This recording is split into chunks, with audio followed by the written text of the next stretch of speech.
푸틴은 두려움에 살고 있습니다. 러시아의 지도자가 세계의 힘을 과시하려고 필사적으로 애쓰고 있기 때문에 당신은 이를 깨닫지 못할 수도 있지만 그는 우크라이나 전쟁이 이미 패배했다는 것을 알고 있습니다. 그리고 그는 파괴적이고 피할 수 없는 무언가가 다가옴을 깨닫고 있습니다. 하지만 진짜 반전은 그 무언가는 우크라이나가 아니라는 점입니다. 푸틴은 이제 자신이 시작한 전쟁보다 국민들과 자신의 군대를 더 두려워합니다. 가장 기이한 전쟁이 곧 시작됩니다. 푸틴이 러시아와 싸울 준비를 하고 있기 때문입니다. 아무리 미친 소리처럼 들릴지 모르겠지만 푸틴이 우크라이나 전쟁 승리보다 러시아 내부에서 더 큰 전쟁을 준비 중임을 보여주는 많은 징후가 있습니다. 이 영상 내내 그런 징후들을 살펴볼 예정이니 끝까지 함께해 주시기 바랍니다. 하지만 푸틴이 자신의 편집증과 어떤 방식으로든 권력을 유지하려는 욕망에 사로잡히고 있다는 가장 큰 신호는 바로 지금 로즈크바르디아에서 벌어지고 있는 일에서 나타납니다. 로즈크바르디아는 규모와 권력이 점점 커지고 있는데 이것은 푸틴의 약함을 보여주는 신호입니다. 이유를 알려면 로즈크바르디아가 어떤 조직인지 알아야 합니다. 이 조직은 러시아의 국가방위군으로 나라에서 그리고 더 중요하게는 푸틴이 보유한 가장 큰 내부 치안 부대입니다. 이 부대를 2016년에 직접 창설한 사람이 바로 푸틴입니다. 그리고 이 조직은 이미 푸틴이 최근에 도입한 변화 이전부터 광범위한 임무와 막대한 자원을 가지고 있었습니다. 로스크바르디아는 아돌프 히틀러의 친위대 SS와 비슷하다고 보시면 됩니다. 로스크바르디아와 SS 모두 지도자를 보호하기 위해 만들어진 경호부대입니다. 이들은 경호원 역할을 하며 자국 내에서 필요한 온갖 더러운 일도 처리합니다.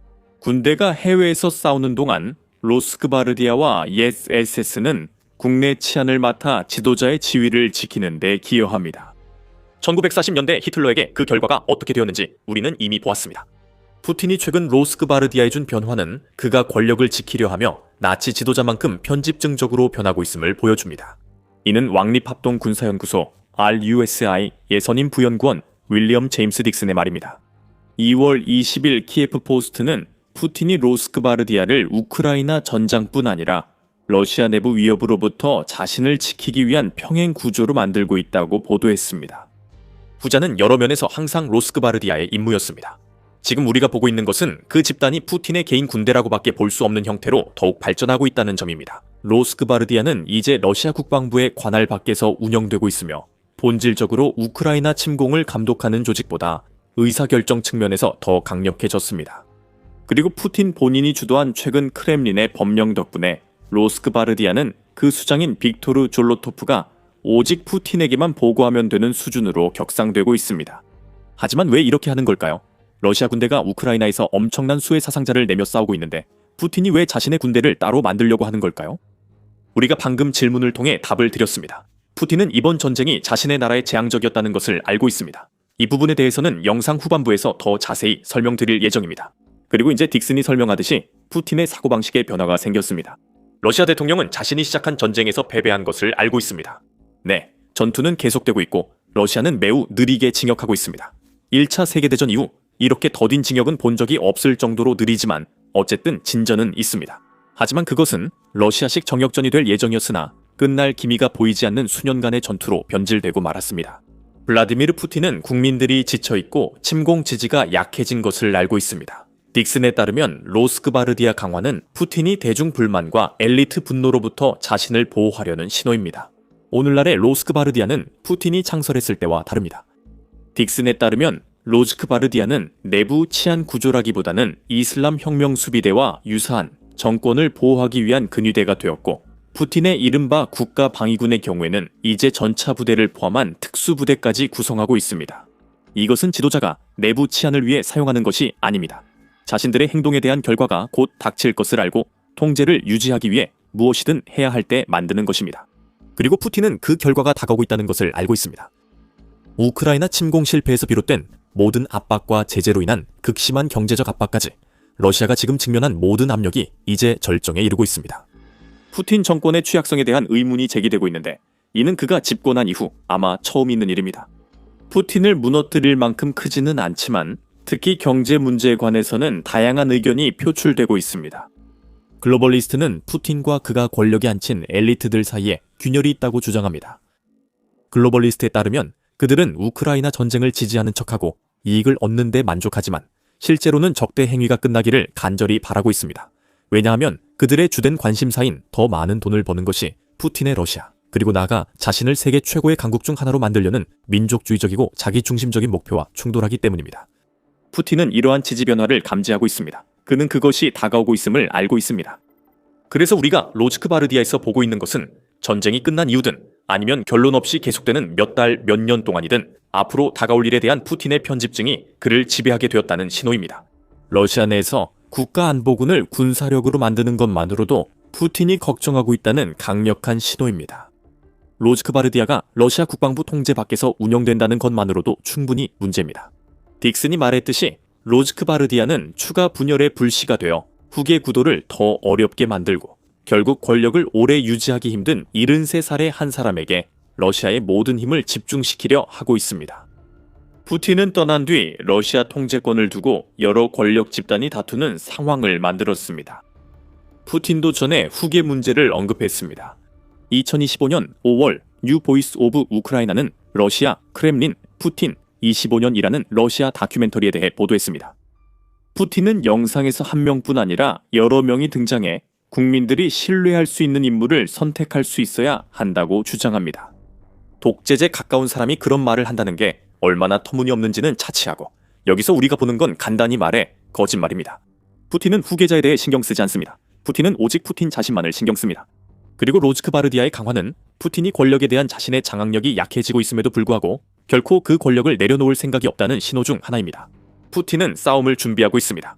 더 정확히 말하면 그는 자신이 25년 동안 구축해온 체제의 붕괴가 불가피하다는 사실로부터 자신을 보호하려고 시도하고 있는 것입니다.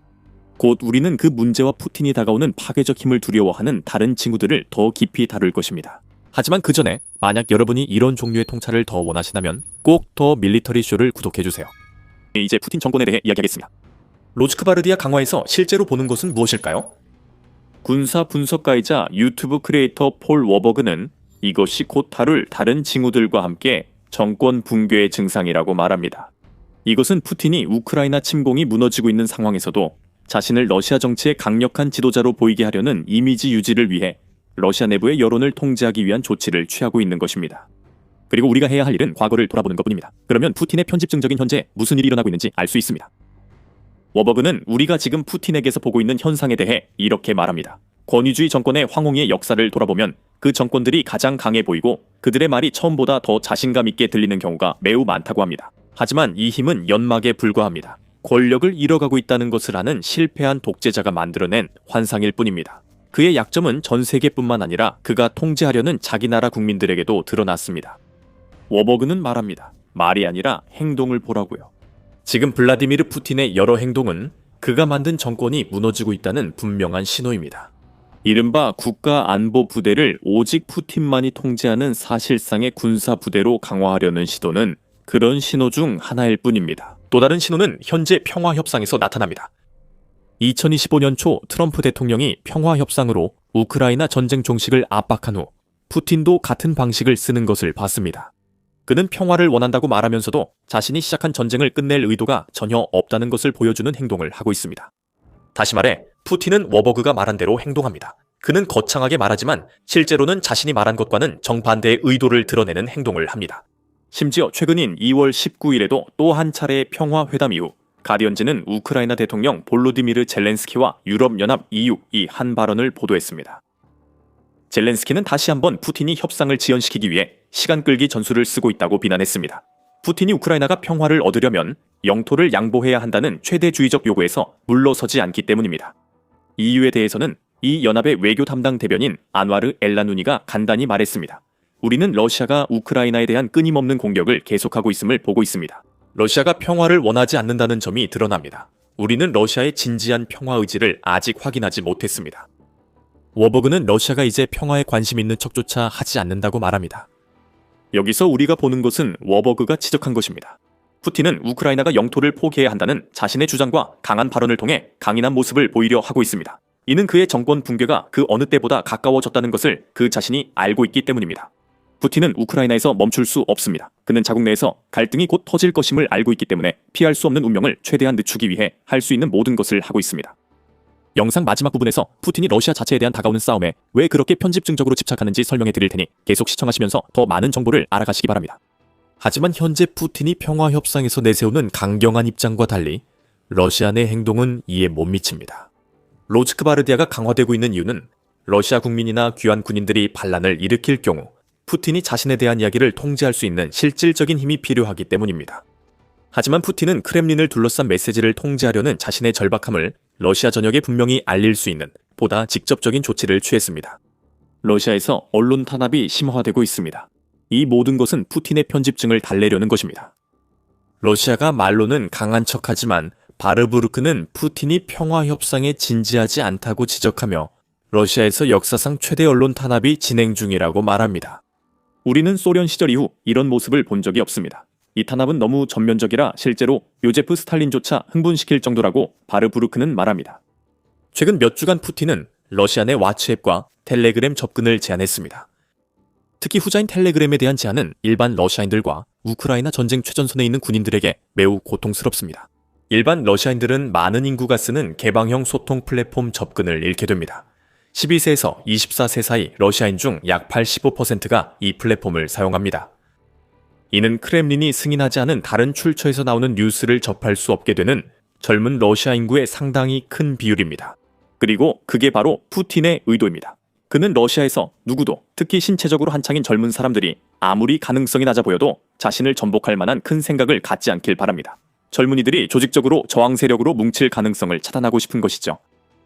2월 20일 푸틴은 한 걸음 더 나아갔습니다. 러시아 대통령은 그날을 선택해 새로운 법안에 서명했습니다. 이 법은 러시아의 통신 사업자들이 연방보안국, 즉 FSB의 요구가 있을 경우 통신을 차단하도록 의무화하는 내용입니다. 통신 사업자들은 러시아가 테러 위협을 받고 있는 지역의 사람들에게 인터넷 접속을 차단해야 합니다. 이는 대략적으로 우크라이나가 정유시설이나 군사시설을 공격할 때 러시아 내 누구도 외부 세계와 실제로 소통할 수 없도록 푸틴이 확실히 하려는 의도로 해석할 수 있습니다. 이 모든 것은 여론을 통제하려는 시도입니다. 푸틴의 절박함에서 우리는 시간이 얼마 남지 않은 지도자의 최후 몸부림을 봅니다. 러시아 국민들에게 해로울 뿐 아니라 푸틴이 통신, 특히 텔레그램을 막는 것은 결국 자신의 군대도 방해하는 셈입니다. TVP 월드는 크렘린의 텔레그램 단속에 러시아 내 반발이 있다고 전했습니다. 군대 입장에선 이 앱을 잃는 것이 병사들이 공격을 조직하고 전선에서 소통하던 핵심 플랫폼을 잃는 것과 같습니다. 워버그는 텔레그램이 러시아 군인들이 서로 사진과 영상을 매우 빠르게 공유할 수 있게 해주어 전장에서 신속하게 대응할 수 있도록 했다고 설명합니다. 이것은 러시아 드론 조종사들에게 매우 중요했습니다. 목표물을 빠르게 식별할 수 있었기 때문입니다. 전선의 다른 지역에서 러시아군은 텔레그램으로 우크라이나 방어시설을 기록하고 진지 공격을 조직했을 것입니다. 이제 그 모든 것이 사라졌습니다. 푸틴이 자신의 군대를 방해하는 것과 거의 같은 시기에 내부 보안 부대를 강화하고 있는 것은 우연이 아닙니다. 분명히 말씀드리지만 푸틴은 텔레그램 단속이 러시아 군대에 미치는 영향을 정확히 알고 있습니다. 워버그는 독재 국가가 여론 통제를 위해 군사 효율성을 스스로 해치기 시작하면 이는 독재자의 사고방식에 변화가 생겼다는 신호라고 설명합니다. 닉슨도 로스크바르디아의 강화에 대해 언급하면서 같은 말을 했습니다. 이제 푸틴은 전쟁에서 이기는 것보다 정보 통제에 더 신경을 쓰고 있다는 점으로 귀결된다고 했습니다. 우크라이나 침공은 푸틴이 피할 수 없는 결과를 미루기 위해 계속 이어가고 있는 일에 불과합니다.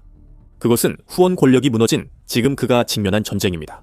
푸틴 등 독재자들은 국민 지지가 아니라 엥겔스베리 아이디어스에서 말한 독재자의 국민을 만들어내 권력을 유지합니다.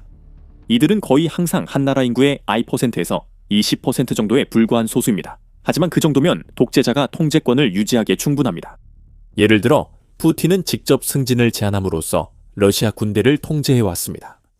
그는 장교와 고위 간부들이 돈을 벌게 부패를 조장했습니다.